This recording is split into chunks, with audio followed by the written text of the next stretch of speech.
I'd like to share a scripture with you this morning, which will introduce our hymn. It's from Psalm 46, verse 1. God is our refuge and strength, an ever-present help in trouble.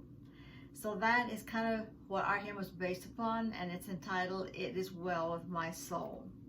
I've been a little reluctant to use this song, not because I don't like the hymn, but every time I review the history and I find it so difficult to put my shoes in his shoes and to go through what he had to go through before he wrote this song.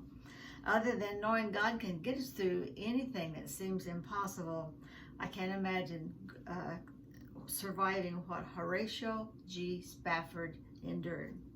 But it's a powerful song, favorite of many, and it's been requested that I do this. So, Mr. Spafford was a successful 43-year-old attorney in Chicago, father of 4 daughters and 1 son, and a member of the Presbyterian Church, and loyal friends and supporters of Dwight L. Moody and another evangelical leader of his day.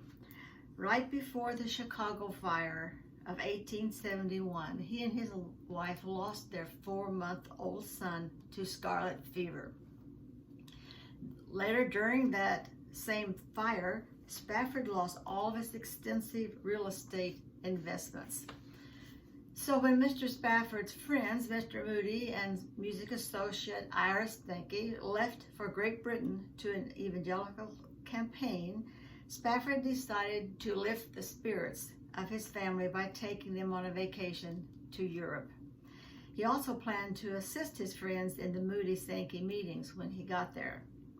So in November 1873, Mr. Spafford was detained by urgent business, but he sent his wife and 4 daughters on and planned to join them later.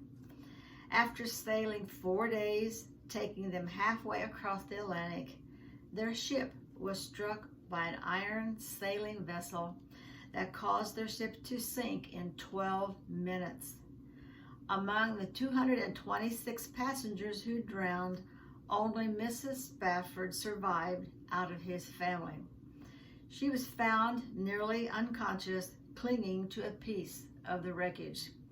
When the 47 survivors landed in Cardiff, Wales, she cabled her husband with 2 words, "Saved alone." Mr. Spafford immediately booked passage on the next available ship to join his heartbroken wife. When his ship sailed over where his daughters went down, the captain pointed to where he thought they probably were. He went to his cabin to rest, but could not.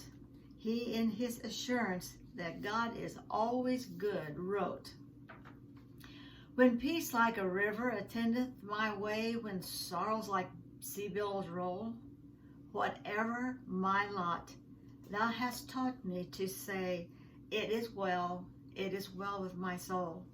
And of course the chorus continues, "It is well with my soul, it is well with my soul." Another verse, "And the Lord haste the day when the faith shall become sight, the clouds be rolled back as a scroll, the trump shall resound and the Lord descend, even so, it is well with my soul." So it was in those and additional stanzas where he shared how he got the strength to get through it all. Instead of focusing on his sorrows and pain, he chose to keep his attention on the redemptive work of the Lord and his glorious second coming. So it would be well for all of us not to keep our eyes on all the bad things going on in our life, but rather focusing on God's faithful ability to carry us through everything.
Please visit us next Monday for another selection of Cheryl's cherished hymns.